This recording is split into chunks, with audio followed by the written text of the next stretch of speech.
Hello guys and welcome back to another UCL Fantasy video. Today I'm going to present to you some deadline tips for the upcoming Matchday 13. This is the first round of the quarterfinal, so we are going to talk about injury news, we're going to talk about captaincy options and everything around the squads. If you want to support me and show your appreciation, don't forget to click that subscribe button. It will help me grow massively. I'm aiming for 3.3k before the start of the quarterfinals. Let's see if we can achieve that with videos and the deadline stream. So there's going to be a deadline stream. It's going to be longer than expected, around 2.5 hours, so we can have a lot of time to chat and a lot of time to discuss stuff.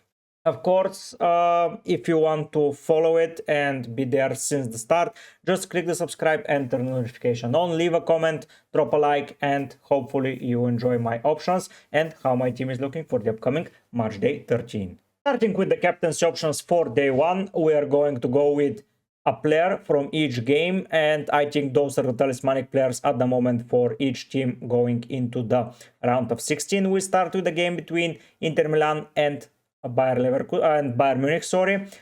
Harry Kane and Lautaro Martinez, both their prolific strikers, both their main mans up front. I think both are starting. Martinez is the least favorite of my captaincy options here. Harry Kane is a good option, so if you have him, you can easily captain him. He plays at home, and at home Bayern Munich are good. I know that Inter Milan will come to defend as much as possible, but they have two defenders with one yellow card away from being suspended. Dumfries is injured and DiMarco has not trained yet this week. Of course, he may travel and may start, but I'll be a little bit cautious with the Inter Milan defenders, since there are issues and those issues can turn into bad stuff. Starting with Harry Kane, pen taker, probably the best player from that Bayern Munich lineup. I envy not picking him. Like, I owned him for 10 match days, and the two where I didn't own him, he decided to start scoring goals. Once again, of course, it was my mistake not picking him, but if you have him, consider him as a captaincy option. Lautaro Martinez, as mentioned, is my least favorite option here, so you can opt for someone like Çalhanoğlu, who might be on penalties. If Martinez doesn't start, it's Thuram that's going to start up front. They might start together also, but I prefer to have the players here that are viable captaincy options. 9.4, it's a good price to pay for Lautaro Martinez, but is he going to go into the next round? No one knows. So at the moment, I think he is the least favorite of the bunch. Moving into the Real Madrid and PSG game, Real Madrid and Arsenal game. Arsenal are at home. Saka has just returned from injury, and I think he has been building fitness up for that Real Madrid fixture. I don't see a world where he doesn't start. Of course, we don't need to guess. We'll see if he's in the lineup or not, because we can see the lineups at deadline stream, so tune in to understand if Saka is there. I'm going to be picking Saka, as I really enjoy how he's performing and how good he is in general. So yeah, 9 million for a penalty taker, a talismanic player. Who says no? Mbappe, Arsenal away, 11.1. His price has risen, but it's completely understandable. Vini Jr. missed the last two penalties, and now Mbappe is the nailed penalty taker, at least in my point of view. Vini is one yellow card away from suspension, and with his attitude, I suspect that he may easily get suspended, so I'm not going to pick Vini as a captaincy option and the player as a whole to pick into the squad. So Mbappe is the player that makes the list here. Of course, you can go for someone like, if you enjoy some random picks, you can pick other players, but like Bellingham, probably Merino is the second best attacking option from Arsenal, but for me it's between Mbappe and Saka. Personally, I will be going for Mbappe, as Real Madrid, this is their tournament, and the first day captain, even if it doesn't go well, the day two are quite clearer what to select and who to pick. So let's go and see how the captaincy options look there, because if this fails, you can always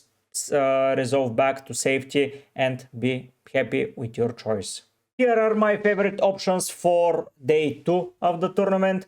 We start with the PSG boys, Dembele and Vitinha. They're facing Aston Villa at home. I think PSG are in a class of their own. Personally, I might be going and replacing my Aston Villa player. I will showcase to you what I plan to do at the end. One of my viewers gave me that idea and he's completely right. So yeah, I'm going to discuss in a second.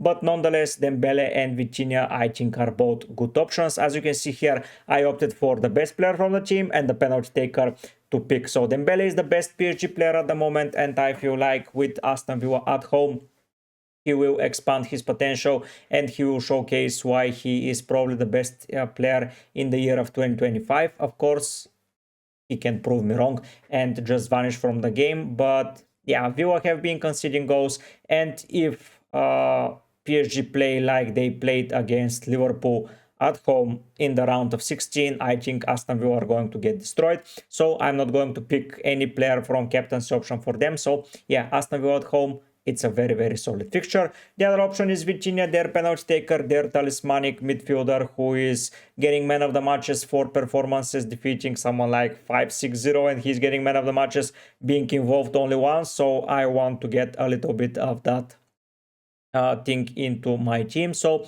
at the moment 7.3, I really like the price, I really like the fixture, and I like the player, so it's a matchup made in heaven. So yeah, Vitinha, a very strong performer. Here we have Rafinha and Lewandowski from the other game facing Borussia Dortmund. Borussia Dortmund are going to be without their main man in defense, Schlotterbeck. He picked up an injury on Sunday and he is going to miss the rest of the season. So I think Barcelona are going to have a field day, especially someone like Lewandowski, who his biggest opponent was going to be Schlotterbeck, and now with Can and Anton, I don't see a world where Lewandowski isn't involved in a lot of the things happening around the squad. They are at home in the first fixture, so he is a very solid captaincy option. Of course, you can consider Yamal into that equation, but as I mentioned, I opted for the best player, which is on the left, and on the right, I have the penalty taker. For me, pen takers are really important, as usually they tend to get a lot of the points and they tend to receive a jammy pen. And with VAR controversy around the world, I think that picking such players is not going to be something surprising for any of us. I want to hear your captaincy options down below because it's interesting for me to hear. But yeah, if probably I'm missing Vini and Yamal, and the rest I think that are going to pick themselves. Now let's go and see how I'm planning to build my team. It's going to be something similar as of yesterday's video where I built my team selection, but this time I'm going to showcase to you what I'm planning to do and how I'm planning to do it. So here is how my team is looking at the moment. I'm not surprising anyone by showing it. So let's go and discuss what is going to change and what's the difference. So this, and this players are gone because I don't care about them, to be fair, because they're either out or injured at the moment. And yesterday my last move was Raya out, but a viewer just said to me, but man, you're getting 2 to 6 points with Raya, which is completely true.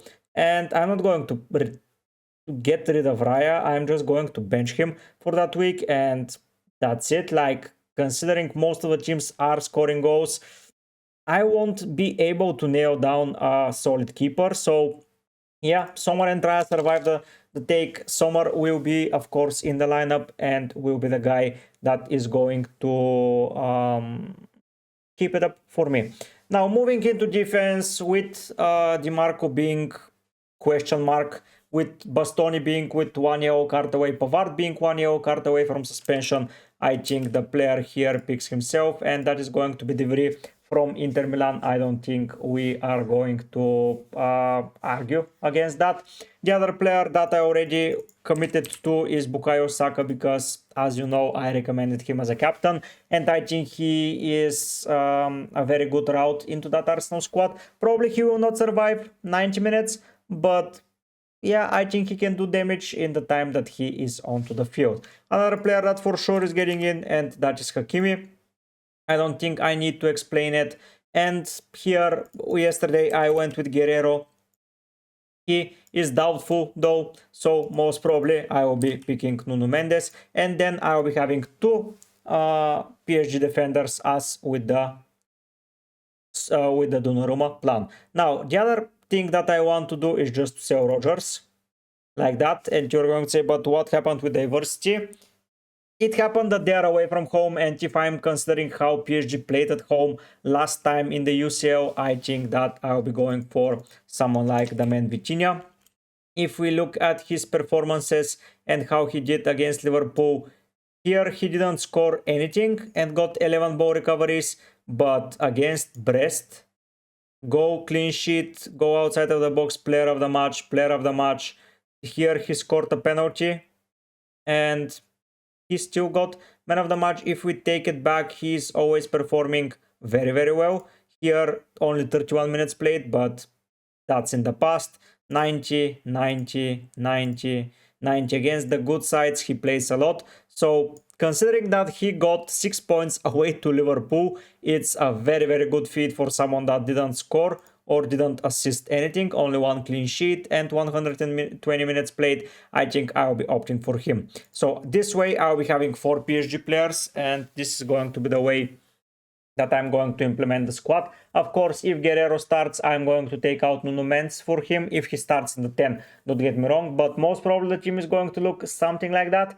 3 new PSG players supporting my 4th one. I have almost all of the, I have the day 2 all captaincy options, and I have 2 captaincy options that I recommended from day 1. So it looks very, very well.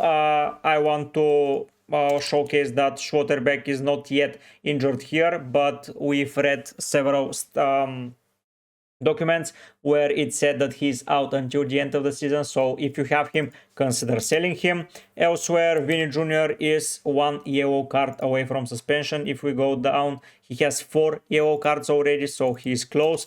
I think Rudiger is close also to suspension. I'm not completely sure. I don't remember the exact players, but Vini was there, Bastoni was there. So Bastoni has how many yellow cards, and he is doubtful, but he played last time around. He has 2, but I think he picked 1 in the round of 16, so he's going to be question mark suspended. If we go to Pavar, he's also 2 yellow cards. Where did he receive yellow card? So not here.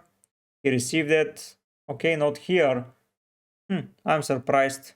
But I think if you got the 3rd yellow card, you're going to be suspended. I think Rice is close to a suspension, if I'm not mistaken. Yes, 2 yellow cards. Timber, I believe, is close to suspension. If we go down, yes, 2 yellow cards. So they're the 2 Arsenal players that I will worry the most. But yeah, you can opt instead of Nuno Mendes for Saliba, but I want to have as attacking options as possible from PSG. If we take a look how Nuno Mendes did against Liverpool, even when they conceded, he ended up on 3 points, and he will be the guy marking Morgan Rogers. And I think if he managed to pickpocket Salah, I think he will be able to pickpocket Morgan Rogers also. So at the end of the day, I don't feel like this team needs a lot of changing. Day 1 captain will be Mbappe. Can I make him now? No, I will make it on the stream. So I think here it all lies good. It all looks good. Hopefully you enjoyed yesterday's analysis. Of course, I'm switching it up a little bit. I'm not diversifying as that much because I remember that they play at home. If we go and see that they play at home against Villa, I want to target the home fixtures, so I'm playing Sommer instead of Raya. Most probably if Sommer is starting, then we have a lot of home fixtures. If you look at the date, it's a lot of players for the 9th, so we have 1, 2, 3, 4, 5, only 6 players playing in the first day, but then the rest can be covered by day 2 players. Of course, if something goes wrong, I will be benching the likes of probably Vitinha or probably Kunde as someone to bench as an option. I don't know what's going to happen, but it all depends on how the day 1 team performs. Then when we reverse it, I'll have a lot of day 1 players, so I will probably offload to someone from day 2, but that's a completely different story. I quite like this. Of course, I can go for easily for Barcola, or I can go easily for someone like Kvaratskhelia, but I'll be opting for the penalty taker. I have the penalty taker for Real Madrid, for Barcelona, for Borussia probably. I don't know if John or him is going to take it now, for PSG, and for Arsenal. So I don't have the penalty taker from Inter Milan, from Bayern Munich, and from Aston Villa. So yeah, probably Bayern versus Inter is going to hurt me not having the penalty taker, but it is what it is, and hopefully one of Giras and Lewandowski will leave the squad before the semifinals as they face off against each other. Hopefully Aston Villa do not defeat PSG, because if they do it, I think I'm going to be screwed. But I'm just putting everything into the equation that PSG are going through. Of course, I'm basically not diversifying as much as I want, but I really do believe that at home PSG are very solid side, and they've defeated far better squads and performed far better than expected. Of course, Aston Villa are also a good team with Asensio, Rashford, Watkins, Rodgers. I think those four will start. There is McGinn, there is Tielemans, Onana, but I think that the likes of Digne and Maçkeş are not going to be able to hold their opponents. So yeah, I'm betting everything on the PSG fixture. Hopefully it pays off, but a little bit of risk, it cannot hurt me. I don't have a lot of differential players. Possibly Vitinha is the most differential at 5% owned. If we look at Nuno Mendes, he's 8, so I think it's counted as differential. Hakimi is 37, Dembele is only 19, which is question mark. Mbappe is highly owned. Harry Kane is the biggest threat around me. Vini also. Pacho is only 3%.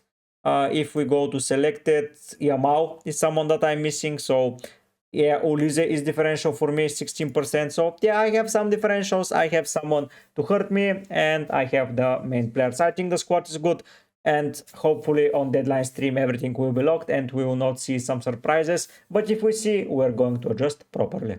Before we leave, a special shout out to the members of the channel, Seth, Foreign, Oscar, Papas, Kauser, Hem, and Mitro. Thanks so much for contributing to my channel as becoming members and helping me support my family. If you guys want to become members of the channel, there are the prices that you are going to have to pay if you are paying in pounds. Of course, there are some amazing perks on your way if you become members. If you cannot afford it or you don't want to spend money, just click that subscribe button and help me reach my target. I am very far away of those 5k that I'm aiming for, but I hopefully together with you will be able to reach it as soon as possible. Tune in for the deadline stream, like, comment, do all those amazing stuff. But for now guys, I'll be heading out. Bye.